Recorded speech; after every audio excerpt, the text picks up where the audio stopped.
திருவெளிப்பாட்டு நூல் 3ஆம் அதிகாரம் 20 வாசிக்கிறோம். நான் கதவு அருகில் நின்று தட்டி கொண்டிருக்கிறேன்.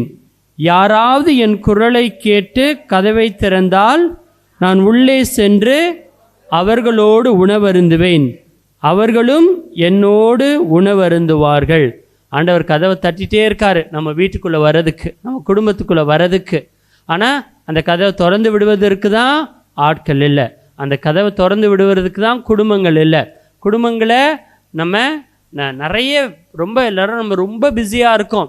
ஆனால் அந்த நேரத்தில் அந்த பிஸியான வாழ்க்கையில் கடவுளுக்கு கதவை திறந்து நம்ம குடும்பத்தில் அவர் வாசம் செய்ய, நம்ம குடும்பத்தில் ஒருவராக வாழ நம்ம நேரம் கொடுக்காம போகிறோம். அப்போ நம்ம நேரம் கொடுக்கணும்.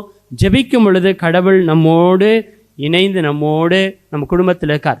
கடவுள் நம்ம குடும்பத்தில் வந்தார் என்றாலே ஒரு ஆசீர்வாதம் தான். அதற்கு நல்ல எடுத்துக்காட்டு ஆபிரகாம். அவங்க வயதில் முதுமை அடைந்து விட்டாங்க, குழந்தை பிறக்காது என்று எல்லாரும் சொன்னாங்க. ஆபிரகாம் கூட நினைத்திருக்கலாம் குழந்தை பிறக்காது என்று. அப்படிப்பட்ட தருணத்தில் ஆண்டவர் அவளுடைய கூடாரத்தை, அவருடைய குடும்பத்தை, அவருடைய வீட்டை சந்திக்கிறாரு. அவருடைய வீட்டை சந்தித்து ஆசீர்வாதத்தை கொடுக்கிறாரு.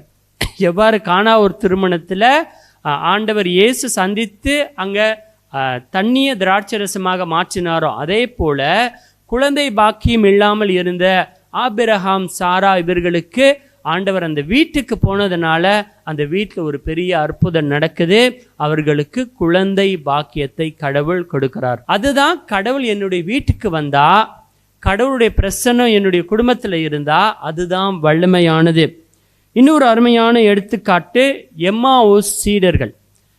சீடர்கள் நம்பிக்கை இழந்துட்டாங்க, இயேசு இறந்துட்டாரு, எல்லாமே முடிந்து போய்விட்டது என்று சீடர்கள் நடந்து போகிறாங்க. நடந்து போயிட்டு இருக்கும் பொழுது அவங்க கூட யார் நடந்து போகிறா? இயேசு போகிறார். ஆனால் இயேசு தான் அவர்களோடு நடந்து போகிறார் என்று அவர்களுக்கு தெரிஞ்சிச்சா? தெரியாது. நிறைய விவிலியத்தை சார்ந்த விளக்கங்களை அவர் எடுத்து கொடுக்கிறார், கடவுளுடைய வார்த்தையை எடுத்து சொல்கிறார். அப்பவுமே அவர்களுடைய கண்கள் திறக்கப்படலை. நற்செய்தி 24:28 இயேசுவை எங்களோடு தங்கும் என்று அந்த சீடர்கள் கேட்குறாங்க. அதுக்கப்புறமேட்டு என்ன நடக்குது? அப்பம் பிடும் பொழுது அவருடைய கண்கள் திறக்கப்படுகின்றன.